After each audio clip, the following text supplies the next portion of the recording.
va forcément introduire un déséquilibre par rapport à la marche normale. La marche normale avec des petits pas, elle est réversible. Avant même de poser mon pied, je peux revenir, c'est facile. J'ai pas de déséquilibre. Lorsque je fais des grands pas, et je vous rappelle que la marche nordique c'est un sport d'amplitude, je suis naturellement propulsé plus vers l'avant, donc je vais faire des grands pas. À partir du moment où je fais un grand pas, j'ai une bascule. C'est naturel, mon centre de masse va dépasser mon point d'équilibre. Et je fais, voilà, je pars et pof. Donc ça introduit un impact. Et cet impact, il va falloir le maîtriser. Sinon, ça peut, à la longue, faire mal. J'ai une dame qui est venue faire de la marche nordique il y a fort longtemps et qui avait un petit problème de hanche, enfin de vertèbres soudées. Et on avait commencé à faire la marche nordique douce, c'est très bien. Et puis au fur et à mesure des séances, on a mis en place l'amplitude. Et l'amplitude lui a fait mal. Dès le début, elle m'a dit « Aïe, j'ai mal ».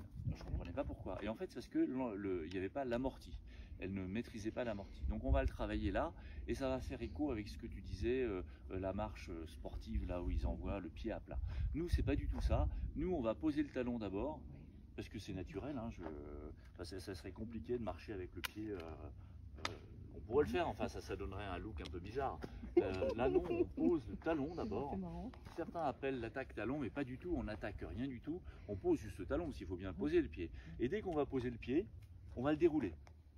D'accord? Parce que pour limiter l'impact, on va mettre en place deux techniques naturelles pour amortir. C'est un, le déroulé du pied, et deux, le flex du genou.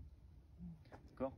Donc je déroule mon pied, et en même temps je vais donner un petit flex du genou. Hop là. Et ça amortit toute l'énergie.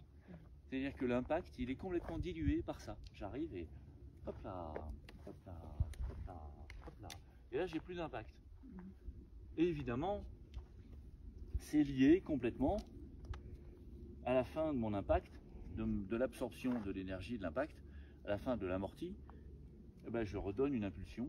C'est-à-dire que je vais me retrouver sur la pointe de mon pied et en même temps je tends ma jambe. C'est-à-dire qu'au début je déroule mon pied, je fais un flex, là j'ai amorti, et après je vais me retrouver sur la pointe du pied, donc je fais une extension sur la pointe du pied, et en même temps je retends ma jambe. Et donc, amorti, extension, amorti, extension. Et ça correspond avec les poussées sur le bâton. Et donc c'est extrêmement efficace parce qu'on a quelque chose qui est très amorti et qui est très énergétique avec de l'impulsion. Et très élégant. Élégant, merci. Merci. Donc, on va essayer de le faire. Enfin, vous allez le mettre en place, on va exagérer. Alors, vous ne voyez pas marcher comme ça. Hein, ça